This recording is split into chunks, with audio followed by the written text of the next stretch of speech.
Hi, I'm Peggy Farron. Welcome to the Understand Photography Show, where we talk about travel, nature, and fine art photography. Today, John Paul Caponigro is my guest, and he's amazing. Well, you're going to hear a lot about him, but he's a very famous photographer. He's had a TED Talk and Google Talks. He's written books. He's got, writes for the Huffington Post at times. He's all over the place. He's very successful. And he's a very, very, very creative, right-minded photographer. One of the things John Paul talks about in our talk today is think of 100 ways you could take this picture. I'm going to segue that right into a commercial, because if you don't have a really strong foundation in photography, you're going to struggle through some of that stuff. What if I say, hey, I want you to, focus stack this picture? Would you know how to do that? Now, I'm not going to teach you that in the 4 weeks to proficiency in photography, but you'll have enough of a foundation. You'll learn to shoot in the manual mode. You'll learn about the composition rules. You'll learn about lighting, including a little bit about flash photography and balancing your flash, and then the techie stuff about white balancing, metering mode, that kind of stuff. So you'll get a good foundation in photography from our 4 weeks to proficiency in photography. From then, once you have that foundation, you just do a little YouTube. How do I do focus stacking? It's very easy once you have the foundation. Now, our motto at Understand Photography is we simplify the technical. So we are going to make it as easy. It's going to be as easy as possible. You're going to learn how to shoot in the manual mode on the very first class, and then you're going to build from there. It's an interactive class, so you'll have a video. Then you have to turn in homework to your teacher, which is me. And I'm going to help you. I'm going to critique it, or maybe not. Maybe I just say, hey, this is fabulous. You really get it. But, or I'll say, oh, this is great because you got the leading lines, or you worked with color really well, but you didn't quite get the depth of field exercise, or something like that, because you have homework. Very specific homework every day. Well, not every day. We do give you 2 days off a week. It's a 4-week class. Understandphotography.com. So check that out, understandphotography.com. John Paul Caponigro is a very successful photographer and has been for many, many years. He is going to go into some of his biography, but just to give you a little bit, he's got work in the Smithsonian. He's featured in national publications. He's done very, very well as a photographer in his life. And so he's going to help us with our creativity today. So welcome, John Paul. Thank you, Peggy. It's nice to be here. So tell our audience just a little bit about you. What's your background in photography and what? Quickly, born in Boston, moved to New Mexico, then finally Mid-Coast, Maine. I was raised in an artistic family. My father's a fine art photographer. 86, used to teach workshops for Ansel Adams, that whole generation. My mother's a painter, and she turned graphic designer and did not only his books, many of Elliot Porter's books, but also many books for George O'Keeffe and other artists. So my mother gave me a great introduction into offset printing and into graphic design and into editing and sequencing. And my father taught me about the magic of the silver gelatin darkroom. And each parent introduced me to different types of creatives. They both play piano. I only play piano at 2 o'clock in the morning when I can't hurt anybody except me. It's more a matter of discovery than it is about product. And we would hang around pianists as well. So we were constantly around other artists, and I fell in love with that. And those are the types of people I like to surround myself with as well. But from many different disciplines with many different backgrounds, because I find that most stimulating. I have the most to learn from them. That's fascinating. That's fascinating. So now you're a full-time professional photographer, correct? Yes, I'm a fine artist. My work is collected in the Smithsonian, Estee Lauder, Princeton. I also teach workshops around the world. We go to places like Antarctica or Africa, specifically Namibia. I teach digital printing workshops out of my studio here in Cushing, Maine.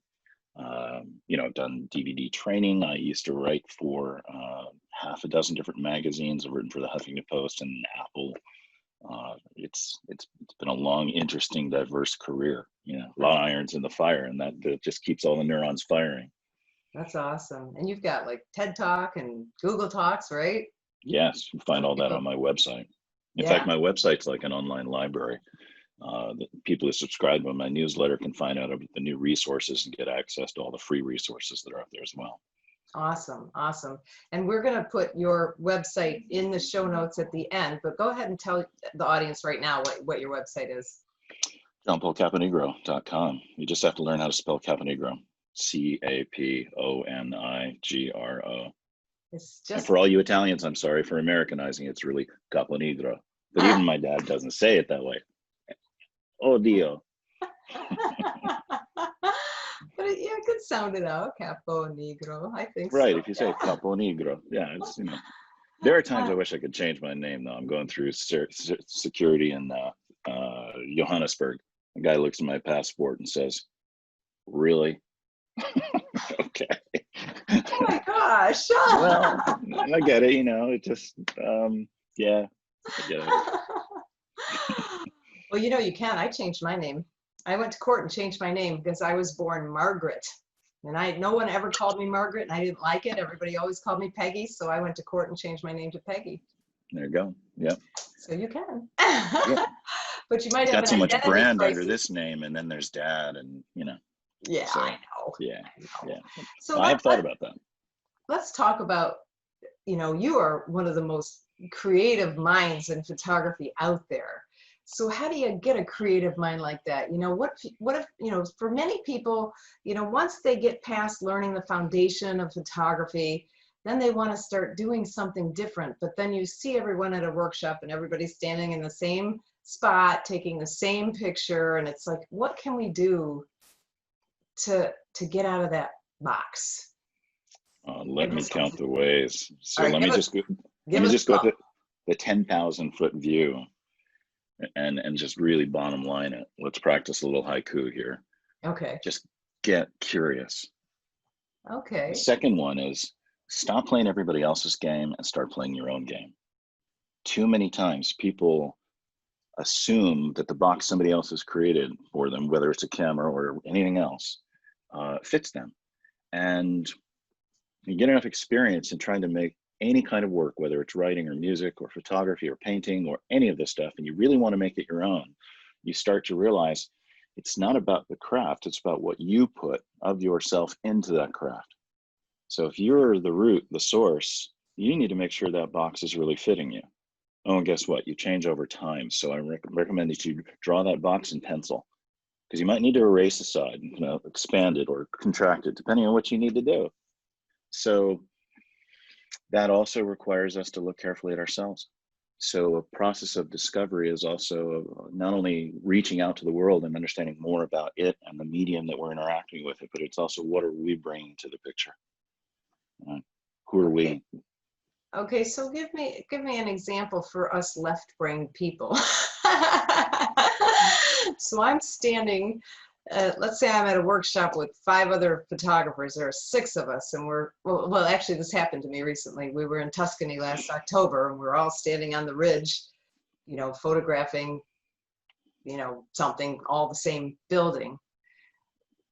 How do I figure out what you know, I don't know. I just don't know. I'm blank. I don't know what to do. I'm going to give you a really simplistic answer, and then I'm going to give you a simple but practical answer, because I think simple and simplistic are 2 totally different things. Okay. So the simplistic answer, and it's not a bad answer, it's just getting the ball rolling.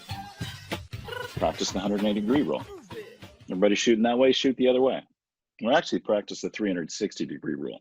And that is one definition of creativity, is to change your perspective. So if you move, if you get down, if you get high, if you move through a place, if you move around a subject, if you pivot in an environment, you're going to find a lot more, right? Instead of going for the predictable shot, try something a little different. You know, you can do this kind of shot, try something else. So one of the things I do, and there's actually a PDF on my website called Breaking the Rules. Okay. And it lists 26 rules of photography. You know, first, there are no rules. You make your own rules, and the rules you adopt tell the viewer what you're up to. It also tells you what you're up to. Why do you choose to do this and not another thing? It's perfectly fine for me to composite, because I'm trying to picture the landscape within me, not just the landscape that's outside me. All right, so I got to play a different game. I'm trying to do something different. I use exactly the same tools that James Nakamura uses to go and photograph conflict. We use exactly the same printers, exactly the same cameras, exactly the same software, but we make entirely different things because our objectives are different, because we're different people and we're called to say different things. So I list 26 rules and I say, okay, now break them. You're either going to find a reason for that rule to work for you, it serves you, or you're going to find a breakthrough and say, hey, I was playing it this way, but I can actually do this. And that opens up a whole new set of possibilities for me. And that's just with one little thing, one little thing. And let's instead of breaking the rules, let's call it reversal. Just do the opposite. All right. It's a huge creative operation. Give me at least one or maybe more examples of one of those rules. I'm going to give you an example from one of my failed experiments. I'm going to say, well, good. That means you're going to be more successful. You got to fail forward. In fact, Thomas Edison, who I consider one of the most creative individuals ever on the planet and still holds more patents than anyone else in American history, set himself a quota for failure. The thing is, he tried not to fail the same way twice, right? And that's a real failing well and understanding what there is to learn from failure. You know, a lot of my students will come up and say, gosh, I wish I could get to your level. You succeed so often. I'm like, no, I've just failed more often than you.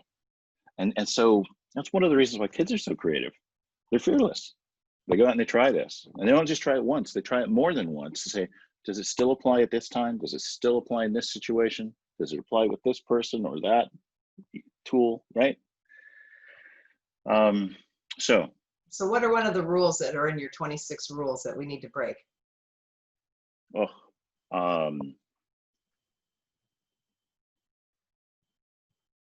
Don't crop. Don't crop. So shoot. What do you mean by that? Like, in other words, a lot of photographers will try and fill the frame. Okay. And not crop afterwards. They use the frame to really become aware of the composition. And it does tune you up to the power of those 4 really essential lines, probably the most important 4 lines in any composition. But does one aspect ratio really serve all images? Right? And how many great images, like Arnold Newman's Stravinsky portrait, sitting there at the piano, is massively cropped to turn a rectangle into a panorama, and it just makes the image sing. So, you know, even the greats crop, and that doesn't mean you're not in control of your tools. The principle behind trying to fill the frame and try to work all 4 edges is to become very conscious of the power they have in any composition. But don't be ruled by that. Again, it's not a rule, it's a principle. It's there to satisfy certain objectives. I'll give you an example of, I have an entire list of experiments that I do, a long list. I can't get to them all, it's so long, but you know, I prioritize the one that seems right for the moment and maybe has the most to teach me, that's most relevant to me at that time. And when I was writing my book, Adobe Photoshop Masterclass, I needed to write a chapter on selective focus. And I love Keith Carter's work. He's a brilliant photographer. He uses really shallow depth of field. Most of it's blurry, like our vision, you know, at any one moment in time. I could blur my images. I could shoot with shallow depth of field, but it just wasn't working for me. They were confident, but they weren't inspired. That was the day I learned I was f64 and beyond. I needed to double shoot to get everything sharp. That's my vision. That's my way. Keith's is brilliant. I love it. It's just not me. Right? So I had an alum, Kathy Beal, comes in. I'm teaching a workshop in Hawaii.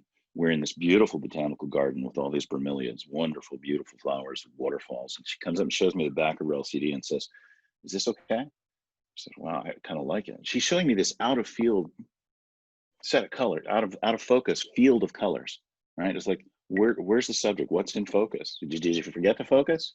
No, she deliberately did what I encouraged her to do: throw the camera out of focus, find the composition, and then snap it back into focus.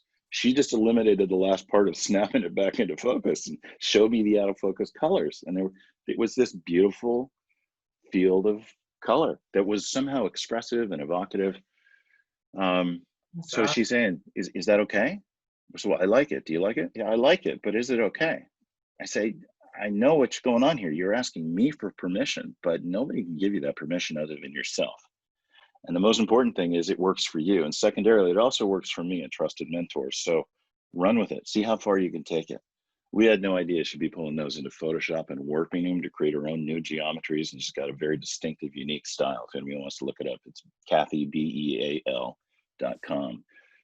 Very abstract, very beautiful work. And she has become so prolific after this. She just turns these things out and she loves every minute of it. She found her path. Wow, that's so cool. And you know, one of the things that I kind of harp on people a lot, because you really have to have a good foundation in how to take a picture in order to do some of this cool stuff. And when you have that foundation, everything gets easier. You know, she might not have even known how to throw something out in focus if she was shooting an automatic or something like that. So that's just my little left brain. Yeah, absolutely. You know, and I would just watch our language carefully. You know, do we have to? No, but it sure helps. You know, and then Yeah. you say, what does it help? Oh, it helps you do this. Oh, we've got a better understanding of what we're doing rather than doing it Okay. automatically. Also, like people will often come up to me in my workshops and say, how should I do this? I say, first, don't shit all over yourself or me. Number two, ask instead how, ask how many ways. Because Ooh, suddenly that gets you to think. Now look, it's just one word, not how should I, how can I, but how many ways can I? Just a couple of words shifts your perspective and you start looking for many more opportunities and you become more creative because you're asking better questions. that's really Questions good. drive the creative process. That's right out of Tony Robbins. Ask Yeah. yourself good questions. You know, Tony's a human being. We are the creative animal. And so we should listen to these guys or girls. Like everybody has a little wisdom to offer. So the question is, how can I use that to level up, to lift me up, to inspire me? Now, one of the things that you do is you are into writing to help with your creativity. And now, how can photographers benefit from that? I could go on about that for a week and probably will in an online workshop soon. My students been asking me this for a long time. But let me just get 7 bullet points that I've written down here for you, and then Oh, you can okay. decide if you want to push this a little further. All right. Words help us. What I just did, ask questions. They help us find out what happened. Oh, I like that. Well, why do you like it? Or I don't like that. Why don't you like that? You got to use words. People say pictures should be seen and not heard. Nonsense. People want feedback. People want conversation. People want their images to start conversations, right? We Mm-hmm. can find out how and why things work. So we can also find weaknesses. We can figure out where to go and what to do next. So I got a couple of these images, but I don't know how to finish the body of work. What do I need? Well, you could do a random walk and hope that it all falls into place and maybe chance will finish your story for you. But how about you just finish your own story? Right? You can clarify your missions, goals, projects, actions, all really important. In fact, another guy that I think is really, really useful is David Allen, his Getting Things Done, the GTD thing. And his book is fantastic on setting and clarifying the difference, helping you set those things and clarifying the difference between missions, goals, projects, and actions. Really And useful. you're taking this concept and putting it for each photograph you're taking, basically, You can. or your series or something, is what you're saying. Absolutely. Like, how do you Absolutely. clarify what your look is or where you're going with this picture? Is that what you mean? Specifically with the relationship to missions, goals, and projects, I'm talking about mission. Why do you do what you do? Oh, okay. Right? Goals. What do you hope to accomplish? And part of me wants to help others connect more deeply and personally with the natural world. Right? Projects. How would I do that? Well, I might do it in a set of DVDs. I might do it in workshops. I might do it in writing. I might do it in the images I create. There's lots of different projects that accomplish the same kinds of goals. And then actions, break it down apart. To write the book, I've got to write chapter 1, 2, 3, 4. There's got to be a beginning, middle, end. Okay. You see where I'm going. Sometimes just a simple word like a mantra. Deepak Chopra teaches meditation through mantra. That one word helps him focus his mind. And I have found that going out with the right mantra helps me find what I'm looking for and many creative solutions along that. I went out into a dune field with the mantra wave. I was trying to photograph dunes as waves, but I was also asking how many ways can I photograph the dunes as waves? And many people think it's limiting to just go out with one idea. I actually think if you've actually used the words to find what the one idea that's most important to you is, it helps you find a focus. It helps you find your unique relationship to it. And I actually had to play the game thesaurus to find that word. It was when my father-in-law, an engineer, came in and squinted at one of my dune field pictures and said, "Is that water?" I went, "Got it. I'm not photographing dunes. I'm not photographing grains of sand. I'm photographing the motion that goes through the field. I'm photographing waves." And I kind of miss it. Like the second time I went back out there with my mantra, after a long hot walk at White Sands, New Mexico, I'm sitting in the shade of the sign at the start of the trail. These dunes move 3 feet a year. And I'm like, it was there the whole time. But I had to kind of clue into what was subconsciously working in me and get it out. And many times to get the subconscious out, you need good words. I mean, look what's going on here. This is about creativity and photography.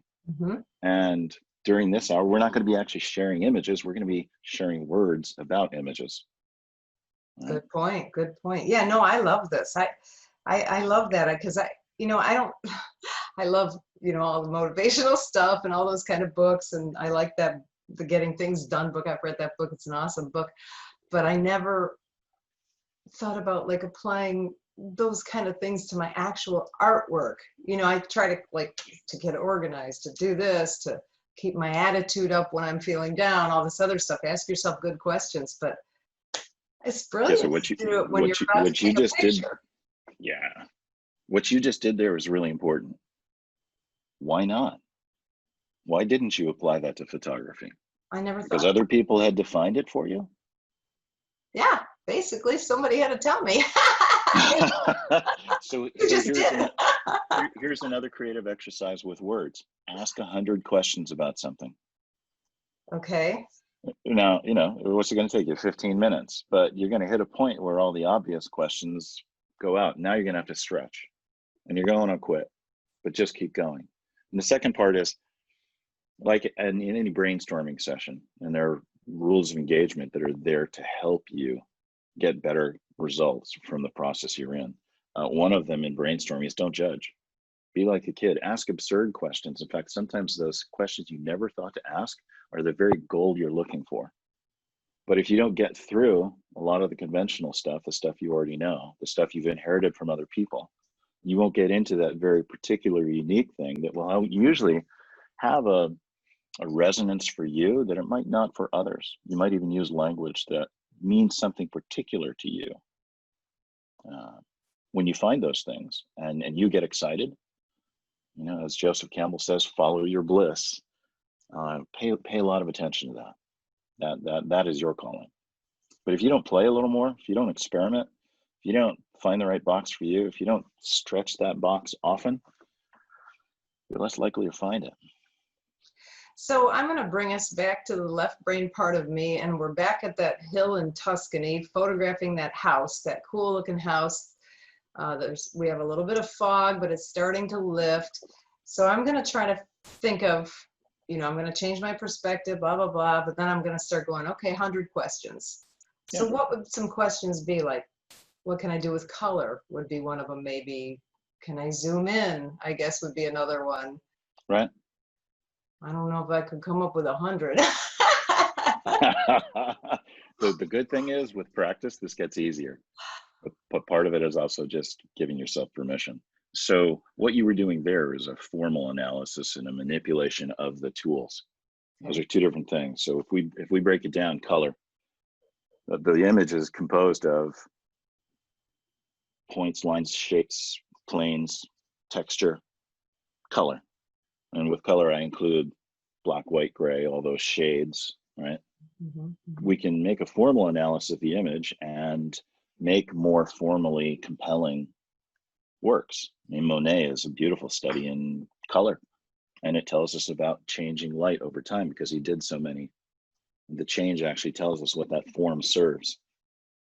You could also manipulate your tools You could move your camera, you could do HDR, you could focus stack. You know, you're focusing more on what the tool is capable of. A little bit different than the formal analysis of what's left in the frame, right? Or Yeah. you could think a lot about your relationship to it. I'm just going to go out on a limb here, maybe because I've got a history with Italy, my grandparents, that I never knew their Italy, but I've gone back and I'm learning my wife's Italy, who lives just south of Tuscany. The building becomes a symbol for culture to me and roots. And I want to make an essay or a story or a series of images that unveils that history, that personal connection, that rich environment that it's in, right? Where Sam's photographing next to Sarah Caldwell, is an alum from New Zealand, and she's brilliant with architecture. She's an airplane pilot, but her real passion is architecture, right? So maybe she's going to be looking at the function of the door, the window, the roof, the way a certain courtyard is made, or the way an amphitheater is done, because she has particular concerns, particular interests, and a certain richness. She has an understanding, a sensibility. She's also studied architecture. It means something to her. So we're going to be photographing the same building from two totally different perspectives and make different images, because we forward our personal relationships to the subject. And really, let's talk about it as the process, because a photograph is more than just a record of what's out there. The lens always points in both directions. It points inside as well.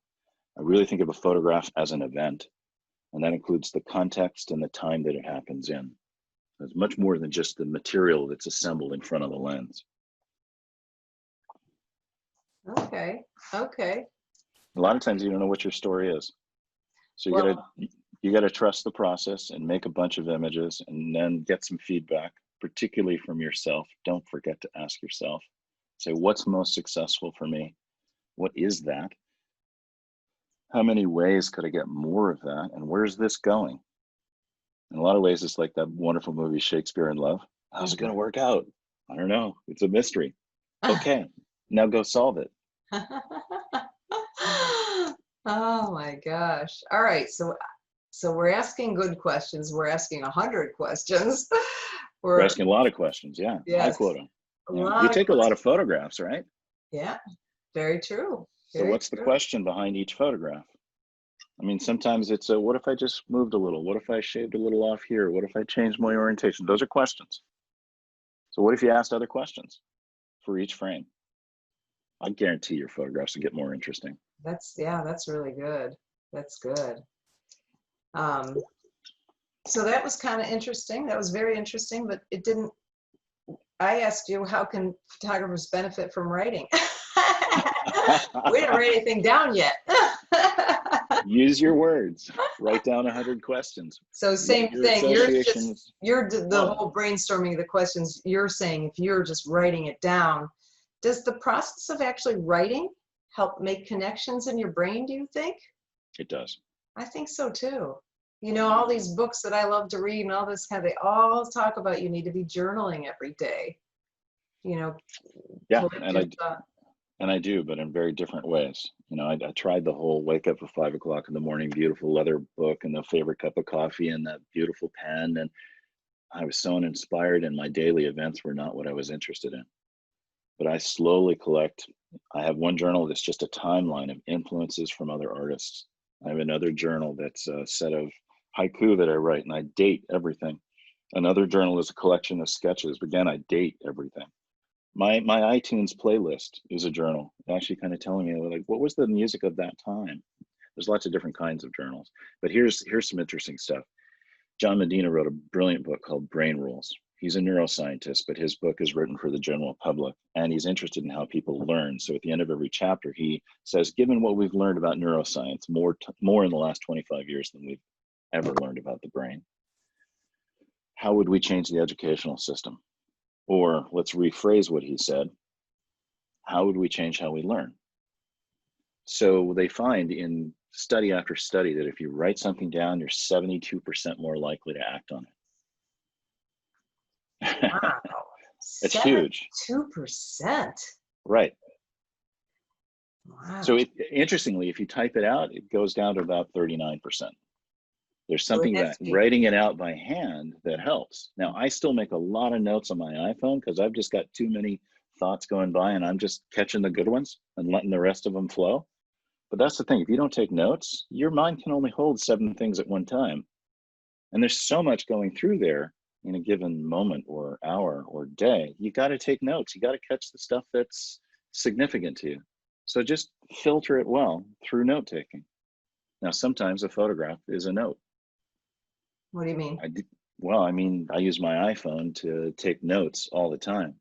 Remember this book. I want to remember about that place. Or it's not about a finished photograph. It's just a record of something that helps me recollect something, get back to the stuff that is most important to me, and let the rest flow.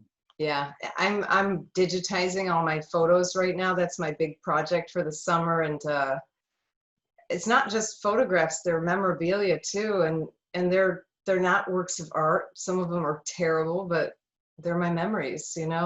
That's. And I love that we can just snap, but you got to back them up. Yeah. Right. Yeah. I kind of have an abrupt stop to my son's, I have 1 million pictures of him. And then when he's like 14, 15, 16, I'm like, how come I don't have any pictures of him as a teenager? And I think that's about the time we went digital. I don't think I backed anything up back then. Oh, no. They're just gone. So, oh, well, he hasn't changed that much. Now, you talked a lot about, or you have been saying, you said a couple different times about being influenced by, other artists, other people. How, do you make a conscious effort to study other artists? Or how can you expand on that? I would recommend that people do make a conscious effort until it just becomes a habit. And for me, being raised around so many people and growing up as someone who started to draw before they could talk and almost got their parents kicked out of their apartment in Dublin, Ireland one year because I took up mural making. Oh, no. My folks were so fantastic. They just paper trained me. They put blocks of paper on all the walls. Said, "Here, kid, on the paper, not on the wall." It was great to have that. Gosh. So I'm endlessly curious about that. And again, I've found that if I ask certain questions, what seems very far afield from what I do could actually become useful or certainly insightful. Even if it's, gosh, I would never do that. Well, why wouldn't you do that? And then your answer becomes, oh, so that's what I'm up to. So I reach out to that constantly, and I would strongly recommend it. In fact, one of the things I told you about the little journal, which is, again, just a timeline of artists who have influenced me, and I notice a pattern. In the last 10 years, 80% of the artists that are on that list are sculptors. Interesting. It's very interesting. When I consider my work a form of environmental sculpture in virtual space, it kind of makes sense. When I'm interested in the way that primal cultures use land through monuments and architecture and reshape the land for ceremonial purposes, it makes sense that I'm interested in environmental sculpture and how that can sometimes be sacred and sometimes be profane. All right. So the information stacked up over time, I didn't realize, oh, I'm looking at a lot of sculptures. Let's go back and note that down. I just let it build up and I let the numbers or I let the record tell the story and say, oh, okay. It was quite interesting. My sister has been spending more time down in Florida since my dad died, and so she usually stays with me. She's a very successful software something or other. I don't even understand what she does. It's so high level. Anyway, she has these little, not spiral notebooks, but little notebooks. Yeah. And she kind of lives her life with those. Yes. And it sounds like a really good idea. That's kind of sounds like what you, because otherwise, I have little slips of paper and everything gets lost. But if you have those little, so I went to the dollar store and bought a whole bunch of them, which she told me I spent too much money because you got to wait till September when everything goes on sale, but whatever. So now's the time to buy that kind of stuff, the back to school stuff. But yeah, it does help because you can go back and you have dates and see where your head was at. Now, when you're talking about, being influenced by artists, what do you mean? Do you like go and study an artist, or you just see a piece of art and say, well, I really like that, let me learn more about this person? Or how can that help our audience? Yes, and tell you a quick little story. I was just picking up the camera. I'm in college at this point, studying painting. I thought I'm only going to have a few more years with Dad, and then I'm going to move off. Little did I know he would move in my backyard, and for the last 25 years, he's been able to enjoy this back and forth relationship. So I'm studying the craft. I had decided not to study in college because I got my lit courses and I got my music history courses and I got my painting courses and studying all that. And I've got this great teacher, Dad. So I took a semester off. We went to Europe. He was teaching a workshop in Ireland. At the end of that, we go and we visit Fergus Burke, one of the national treasures and an old family friend. He photographed all the people in the Abbey Theatre, like Liam Neeson and Gabriel Byrne and so many others, right? But he himself is this crusty, very colorful. Most Irish people are colorful, but this guy was ultra colorful. And he just looks me in the eye and says, so who are your influences? So, Blake, Bosch? No, I mean photographers. Oh, Jerry Osman. Oh, pick another. He doesn't count. This was 1984. Photoshop hadn't come out yet. Can you imagine Jerry Osman not counting in this day and age? But by way of saying, my influences are wide ranging. I also have a lit degree and I write a lot. They have all been tremendously influential. And while I wondered about the value of a liberal arts education rather than learning a craft, I realized that's given me this depth of a broadness that goes into a lot of different disciplines. For me, it's literature and music and the arts. For other people, it could be other things. But it's also given me a set of perspectives, different ways of learning and solving problems, and an understanding of how important it is to engage in shifting your perspective. So those influences can be huge. And if I wanted to track back that influence in sculpture, I actually can. My dad I still was go. Oh, go ahead. I'm sorry. My dad was one of the first folks, photographers to be collected by the Museum of Modern Art. We used to visit John Sarkowski's set of the department, and he got this wonderful old lady, Grace Mayer, who was this wonderful, sharp, fun character. And she gave me a book of Calder's mobiles. And out in the courtyard at MoMA was this giant Henry Moore-like egg that would roll around in the courtyard. And I just loved the idea that this sculpture would move. Here's this egg floating. And what's going on back here? Now I got these stones floating around me. I'm sure those early influences. Now look, I'm 4 or 5 at this point, right? Some of those memories go way back. In fact, I ask the 50 photographers that I have conversations with that are up on my website, what was your first memory of photography? The very first word said, oh, this is really interesting. This is significant. Very often that influence, that spark stays with you for an entire life. Interesting. Yeah, it's fascinating. You were very lucky to have an upbringing with artistic parents who, put you in this environment, but it just, there's no reason that we can't put ourselves in these kind of environments on a regular basis. Like, what's the last time that you have been to a museum? It's been a long time for me. We have a few museums. I live in a kind of a small, not small town, but not big town either. We've a very nice art museum, but I don't go regularly. I mean, I should. There I'm shooting myself again. But right. I grew up that way, not like you did. My parents were not artistic people in any way, but on Sundays, with 6 kids, you look for free things to do. Right, yeah. So on Sundays in the winters, we went to the museums. Yeah. And so I spent a lot of time in the Detroit Art Institute and the History Museum and all the different museums we had in Detroit at the time, which weren't really that many for such a big city, Right. But and then the Symphony, Sundays at the Symphony, they would have family day where it was really cheap. You could bring the whole family to the Symphony, right? Which I never liked it, but I feel like that is help my musical influences. Of course, now my son's a musician and everything like that, all from having that upbringing. But Yeah, it's something that I think we get caught up in our busy lives and we don't take the time to just enjoy art. And I think so true. what I'm getting from you anyway, even though you haven't said that, but it's like, I need to do more of that. Yeah, you are what you It's eat. going to help me with my own art. Yeah, big Yeah. time. Yeah, absolutely. And when you can't get there, like I can't right now, Google searches are awesome. Yeah. Pinterest is fabulous. I have all kinds of clip files of stuff that's inspiring to me. And, I couldn't get to all those museums, all those places in the world. So we have this embarrassment of riches these days.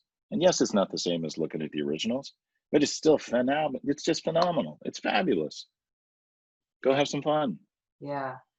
Now, one of the things that we had talked before this show is you talked about working in a series. And what do you mean by that, and how can that help us as photographers? As a series, I'm talking about a group of related images that together make a larger statement. Okay. I'm talking about the power of synergy. Okay. 1 and 1 make 3. All right. Okay. So I often think of one hero image as a good idea. Ooh, hero. And the series as a way of developing that idea, deepening it, extending it, connecting it, storying it. You take a viewer on a journey. Even Monet, who's mostly a formal study, the water lilies are vertical, they're horizontal, they're pink, they're blue. But if you amass them, collect them like a museum does in a room, you start somewhere and get to somewhere else. Even though it's just formal variation, it's a change in color and light and the emotions that come along with that. There's still a story, even in the most abstract images. Rothko's rectangles are an exploration of color as a spiritual force, and it charts his spiritual journey with rectangles. But if you just showed one Rothko, you never understand that. If you just showed one Monet's lilies and one haystack and one church, well, because of the color and the way things are changing between them, we might start to get the sense of his sensibility and his concerns. But 3 is probably not enough. Give me 8, 10, 12. Now we're talking. Now I know what you're up to. So give us an example of one of your series. Let's see if there's one that's easier than others. You want something that's more abstract or something that's a little more literal? I don't care. Okay, let's go for something that's a little more abstract, because a lot of times this challenges my students. I was like, abstraction, there's no story, it's just pretty colors, shapes.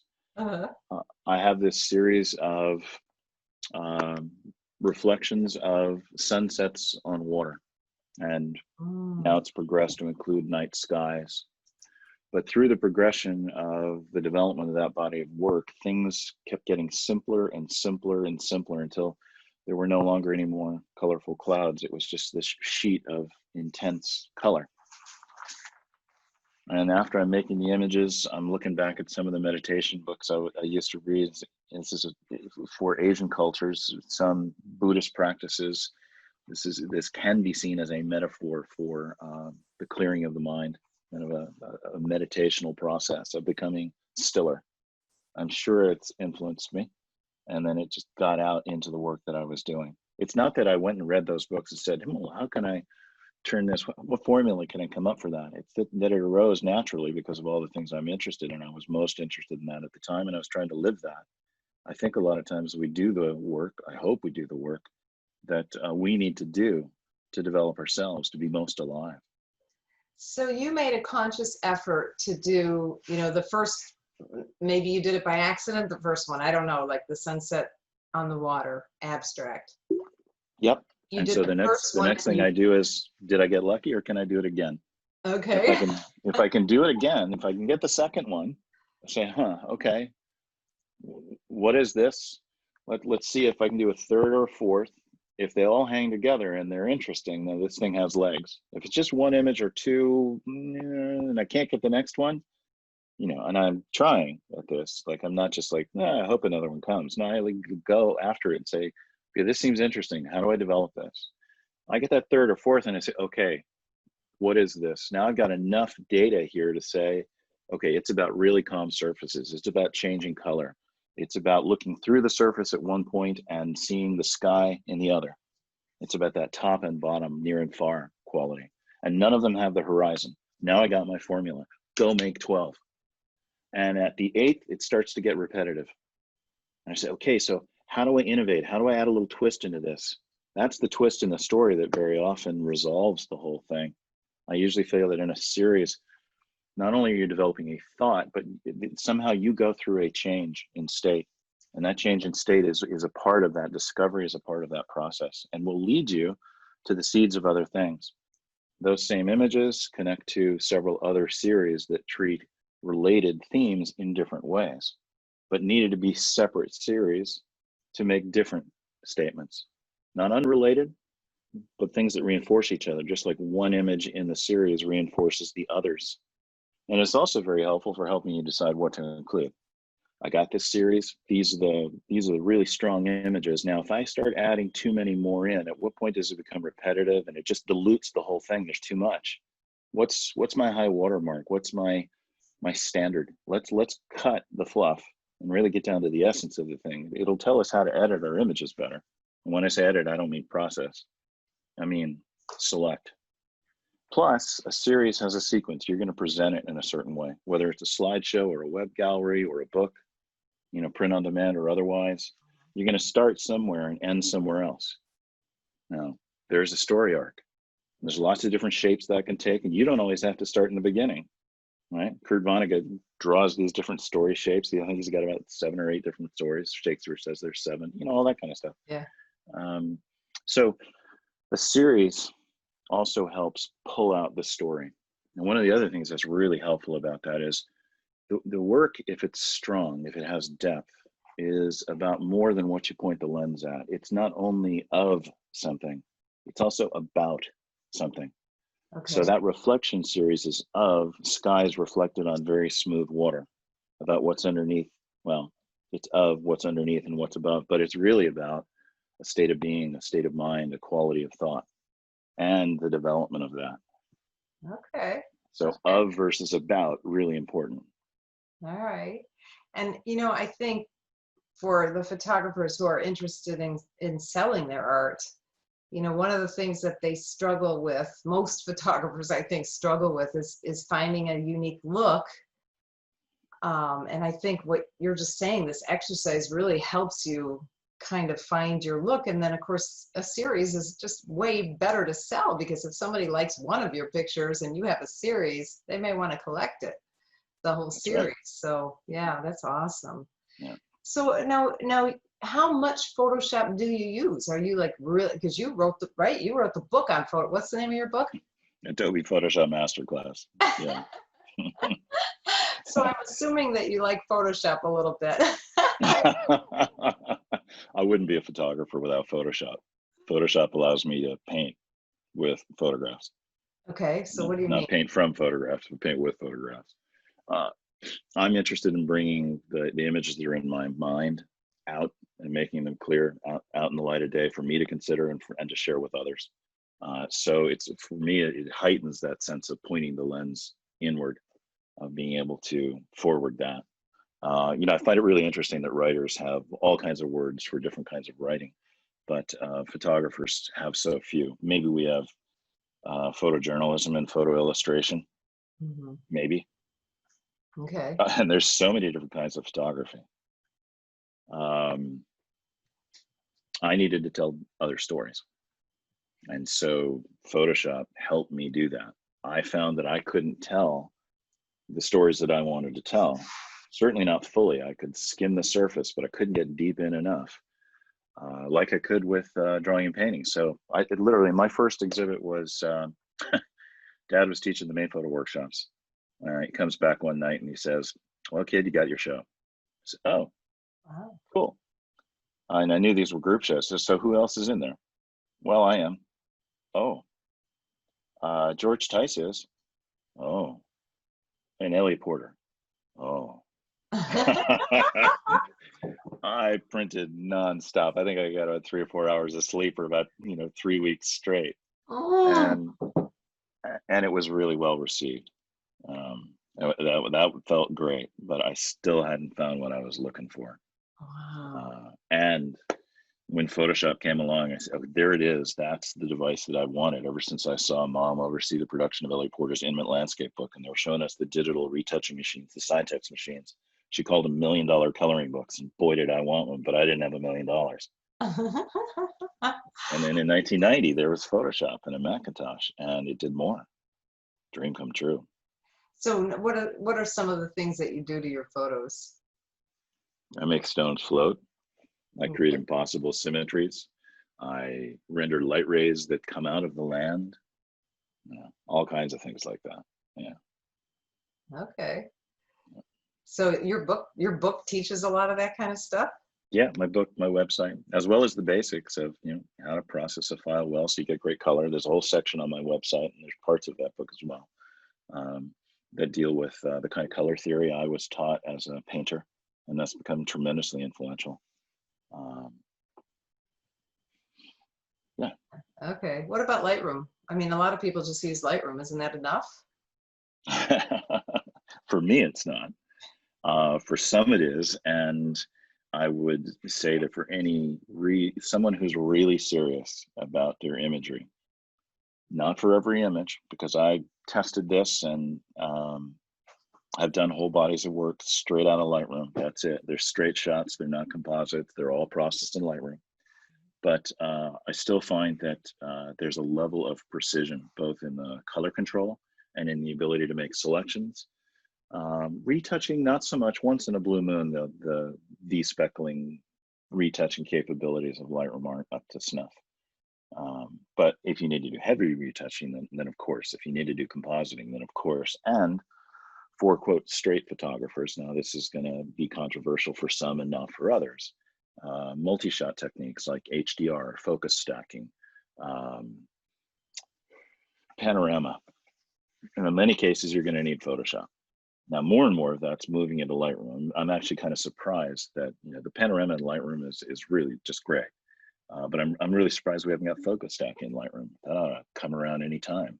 Yeah. Extend up the field. Same shot. Everything's in front of the lens. Just get more in focus because you're overcoming the limits of the aperture limitations of the camera. Just like a lens will limit a field of view, so you're going to do a panorama. Or a chip has limited dynamic range, so you're going to bracket it, just like they did in the old days. Yep. Yep. And in fact, as parks get busier, I also like multi-shot techniques to merge moving objects. I mean, tourists out.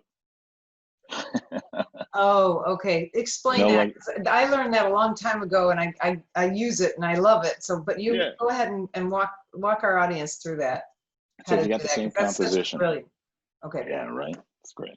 You get the same composition. Maybe you put your camera on a tripod, right? If you take 3 shots, the things that are moving between the shots will disappear. Why 3? Because in 2 frames, there's not going to be a figure there. There's going to be a ground there in 2 pieces of in 2 frames, and it'll just automate it. All the figures will just drop out.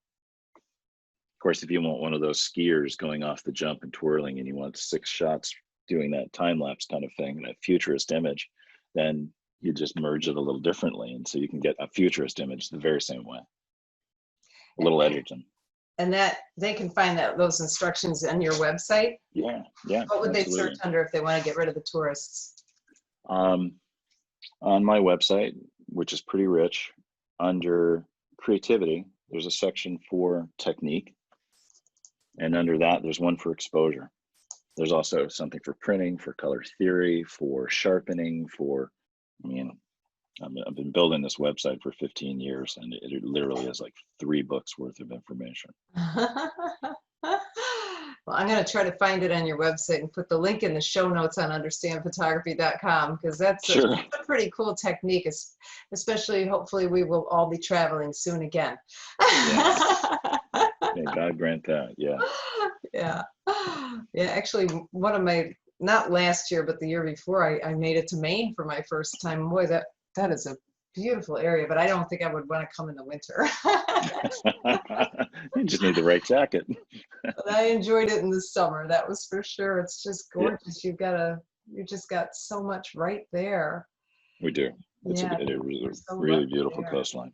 All right, so for our last little topic, let's talk about the iPhone. Because you're Mm, like into the iPhone, right? yeah, my first iPhone's in the Smithsonian, but that's not why I'm into it. I'm into it, and that's why it's there.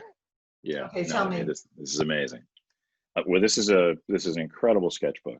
Um, I used to attribute it to Julianne Koss, but she straightened me out. She says actually Jack Davis, who would say he's going to use his toy camera and his big boy camera, and his big boy being his DSLR. And so I always used to think of this as a toy. And for me, because it was JPEG and low resolution, uh, I would say, okay, so why am I using this instead of my big boy camera?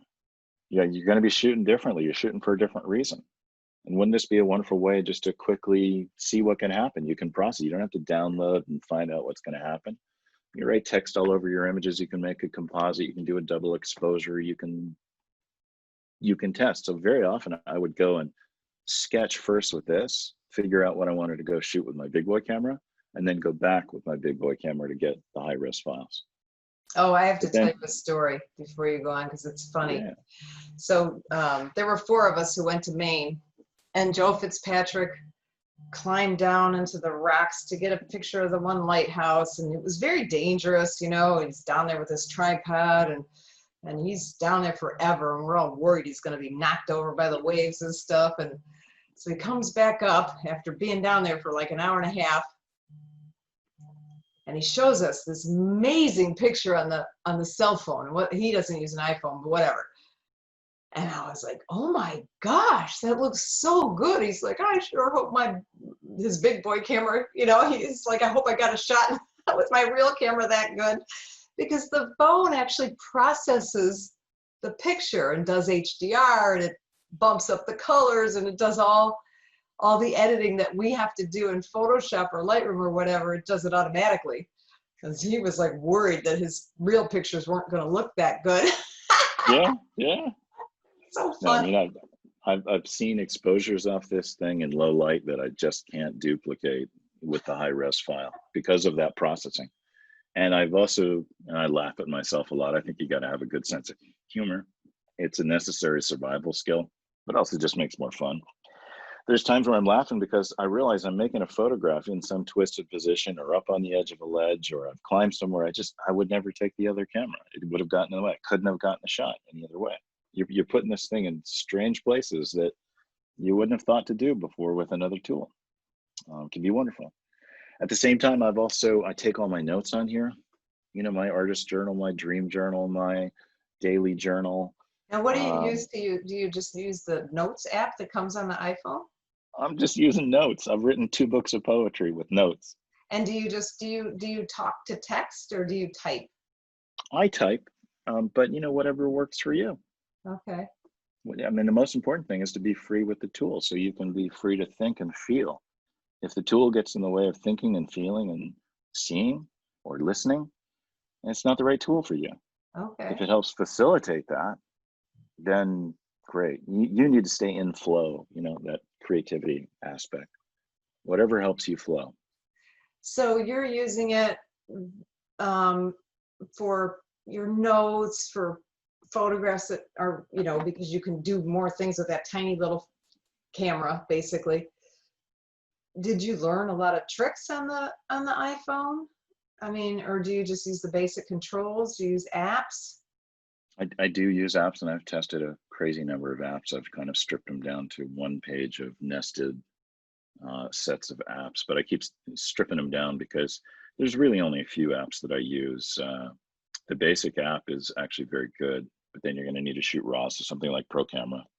A lot of people like Lightroom Mobile. I don't like the cloud syncing aspect of that. When it liberates itself from that, then I would definitely use it. I love Snapseed. There's this one called InstaFlash Pro, that has a couple of curve controls, and it's a different interface than the curve, but it allows you curve control that's incredible. That, like the software in the phone, there's some very smooth continuous tone results I can get off that app that I have a hard time getting any other way, even in Photoshop. I use something called Image Blender, though you could use Snapseed to make multiple exposures. Oh, It's okay. it's kind of sad that there aren't more panoramic stitch apps. There used to be a couple, but they've kind of disappeared, and we need those to come back, because now we just have to do them in Lightroom. But I do. I make a Lightroom catalog for my iPhone images, and I'll process them in Lightroom, or I'll stitch them in Lightroom, and now I'm shooting raw as well with this thing. So you're And getting some pretty high resolution images, because you're not using the pano mode on the iPhone. You're taking the pictures and then stitching them together later. yeah, I use both. Oh, okay. Absolutely. And I've been able to make single 12 megapixel shots turn into 20 by 20 prints Wow. that have sold for thousands of dollars. That's So, that's awesome. and the collector doesn't really care what brush he painted that painting with. They just care that the image holds up well. That's awesome. That's Yeah. awesome. And the best thing, and we all say this, the best camera is the one you have with you. But the thing is, you always have this with you. When I Exactly. first started, I've been walking every day for almost every day for 2 years with a friend. And when I first started, she's like, no, don't bring your cell phone. Don't, you're just going to walk. This is exercise. And then I got the app to see how fast we were going. Yeah, neat. I had That's to great. bring the phone. Right. And now I have it like daily. I take a picture every single day, and it's really hard because we walk the same lake. We walk around it twice, every Monday through Friday. Unless like today she couldn't go, I went to the beach, but mostly it's that same lake, the same direction. It's so hard to come up with something different every day. It's a fun creative challenge. It Absolutely. is 2 years. Yes, right. It's hard, but It I'm can I'm be. up for the challenge. I'm kind of into it now. Yeah. So I my think the hardest thing with the device is when not to respond to it. Like, as we've been talking, I've gotten probably 24 texts, yeah, and you just have to learn when to turn it off and what not to answer. Saying no is my son essential. has a little box that he locks his phone in, and there's a timer on it. There's no way to get to that phone. Sure, some people need that. I'm Yeah, just trying to develop the mental discipline to just, like, I'm off right now. No, I'm doing something else. I will get to you later. I give myself that permission. But I'm also just watching. There are times where it's like distracting, and if it's too distracting, it's out of here. Sorry. I'm living my life. If yeah, it helps me live a better life, great. and that being unplugged helps with your creativity too, because one of the things that is a big benefit for me is I love to hike in the Everglades. I live right on the edge of the Everglades. It's only Yeah, 20 minutes for me to get out deep into the swamp, terrific. and there's no cell phone signal out there. And so I completely unplug. It's like the only time I really can unplug. I just, I've got my own addiction problem to the phone, I guess. we So all do. It's something we all struggle with. I mean, my dad doesn't, because he doesn't do any of this stuff. But I don't think it means we don't need to have these devices and don't need to have these devices around us. It's really just creating the discipline to tune out, to just not be available to that right now. Choose what you're available for. John Paul, we've got to wrap it up. Is there anything that you want to say to the audience about, about just, I love how about the questions. Is there anything else that we're missing, or do you want to summarize? Um, Often in my workshops, what I say, and sometimes in my seminars, is if you only took one thing away from all of this, it would be to watch your process, not judgmentally or critically, just observe what's happening now. Why is it happening?